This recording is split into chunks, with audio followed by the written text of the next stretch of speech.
Bonjour chers frères et sœurs en Christ, que la grâce, la paix et la miséricorde de notre Seigneur Jésus-Christ vous soit abondamment multiplié. Shalom et bienvenue dans cette nouvelle vidéo de 7 minutes de pain quotidien du 8 avril 2026. Nous poursuivons notre lecture dans le livre Actes des Apôtres, chapitre 13. Nous allons lire aujourd'hui le verset 6.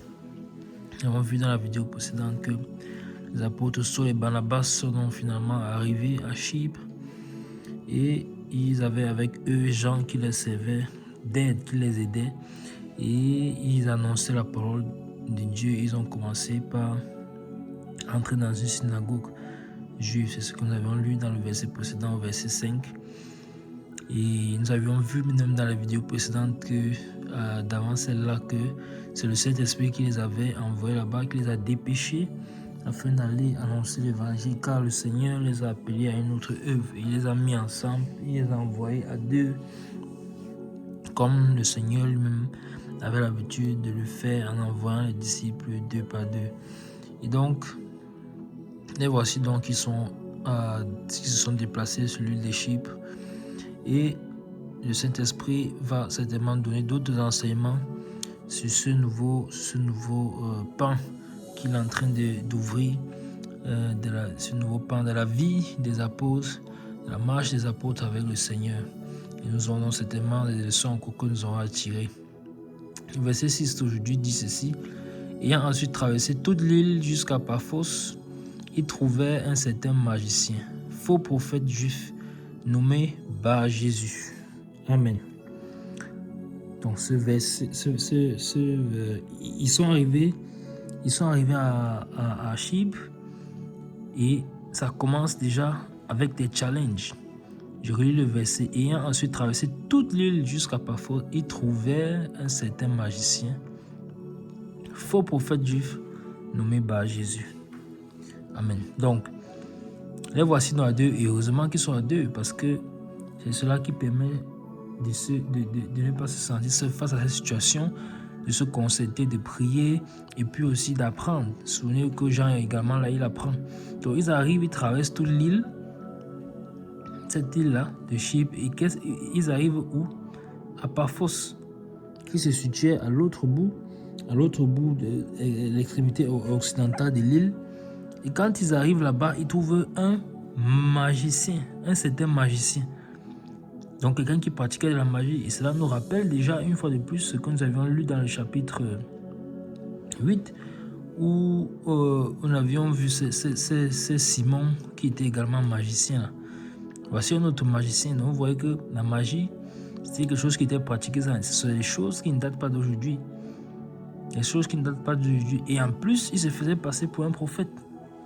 Pour un prophète juif. Un faux prophète. La parole de Dieu est claire. C'était un faux prophète. Un faux prophète.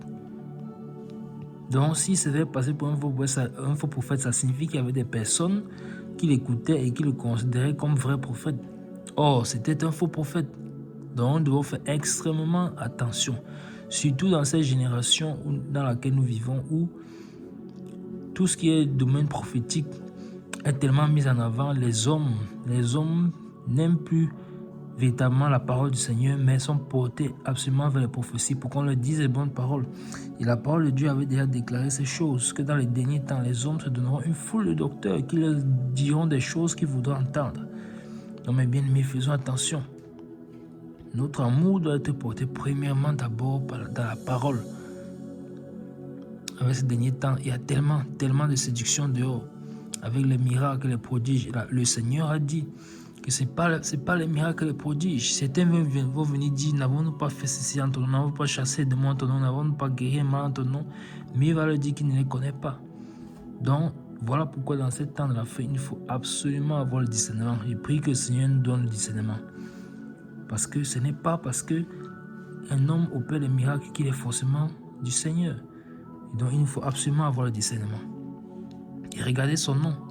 C'est pour ça que je disais que ce n'est pas parce que quelqu'un opère les miracles qu'il est forcément du Seigneur, envoyé du Seigneur. Regardez le nom de ce faux prophète et de ce magicien. Il s'appelle Bar-Jésus. Bar-Jésus. Bar-Jésus. Bar-Jésus. Donc, c'est un séducteur. C'est un séducteur, car en réalité, le terme Bar signifie fils. Cela signifie fils en grec. Mais il se prétend être le fils de Jésus. Vous voyez qu'il y a un problème à ce niveau. Quand on voit ce mot prophétiquement, il y a déjà un problème. Il y a déjà un problème. Jésus n'a pas un fils. Ça, c'est de un. Il a des frères. Et en plus de cela, il se prétend être du Seigneur, donc comme le descendant du Seigneur. Donc c'est un faux prophète, il est faux. Mais est-ce que nous pouvons donc remarquer cela? Est-ce que nous avons la capacité de remarquer cela? Est-ce que nous avons la capacité de remarquer cela? Et en plus, il s'appelle Bar Jésus, donc, et on peut dire, il est là comme un obstacle pour barrer la voie au Seigneur, pour barrer la voie à l'évangile. Or, les apôtres ont été dépêchés dans la ville et là, on commence à comprendre pourquoi le Seigneur a permis qu'ils aillent dans cette ville. Car il avait un peuple à sauver certainement dans cette contrée, dans cette île de Chypre.